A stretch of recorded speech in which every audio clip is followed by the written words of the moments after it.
And welcome back to my channel. ఈరోజు చూపించే recipe Maggi noodles అన్ని ఎలా చేయాలో వీడియో ప్రాసెస్లోకి వెళ్దాం.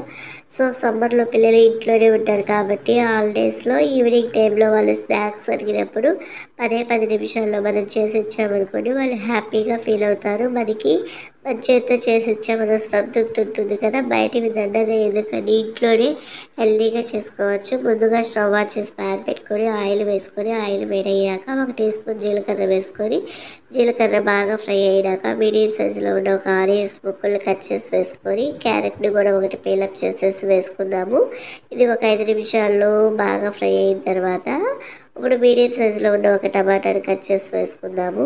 ఇవన్నీ కూడా బాగా కలుపుకొని ఒక పావు టీ స్పూను సాల్ట్, ఒక పావు టీ స్పూన్ కారం, ఒక పావు టీ స్పూన్ గరం మసాలా వేసేసుకొని ఈ స్పైసెస్ అన్నీ కూడా బాగా కలుపుకొని ముక్కలన్నింటినీ బాగా కలుపుకున్నాక ఒక 5 నిమిషాలు ఇందులోకి మన దగ్గర మెజరింగ్ కప్ ఉంటుంది కదా, ఆ కప్తో 250 ml గ్రామ్స్ ఉంటుంది కదా, ఆ కప్తో 2 కప్స్ వాటర్ పోసుకుంటున్నాను. నేను తీసుకున్న మ్యాగీ చిన్నవి ఉన్నాయి కదా, వాటికి 2 కప్స్ పోసుకున్నాను.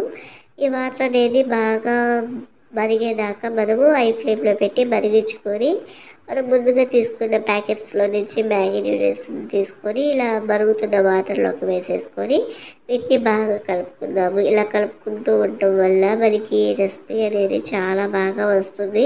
ఫస్ట్ టైం చేసే వాళ్ళు కూడా ఈజీగా చేయొచ్చు. చూడండి, కొద్దిగా బాగా మరిగిన తర్వాత ఇవన్నీ ఎలా వచ్చినాయో చూడండి, పర్ఫెక్ట్గా కుక్ అవుతుంది అని. ఇప్పుడు హై ఫ్లేమ్లో పెట్టుకొని ఇదంతా కూడా దగ్గరకు వచ్చేదాకా మనము కలుపుకుందాము. సో ఇలా చేయటం వల్ల అచ్చం మనం బయట ఎలా తెచ్చుకుంటామో అలానే పర్ఫెక్ట్గా కుదిరిందని. టేస్ట్ మాత్రం నెక్స్ట్ లెవెల్లో ఉంది, చాలా బాగుంది.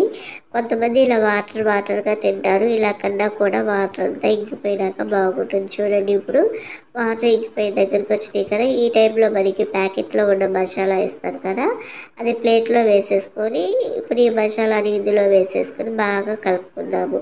ప్యాకెట్లో ఉన్న మసాలాను కూడా వేసుకొని కలుపుకొని వాటర్ అంతా ఇంకిపోయిన తర్వాత ఇప్పుడు ఇంట్లో కొంచెం కొత్తిమీరతో గార్నిష్ చేయండి, చాలా బాగుంటుంది. కొత్తిమీరతో గార్నిష్ చేసి బాగా కలుపుకున్నాక పిల్లలకి ప్లేట్లో సర్వ్ చేస్తే సూపర్ టేస్టీగా వచ్చిందండి. మీరు కూడా తప్పకుండా ట్రై చేస్తే ఎలా వచ్చిందో మీ కామెంట్ బాక్స్ తెలియజేయండి.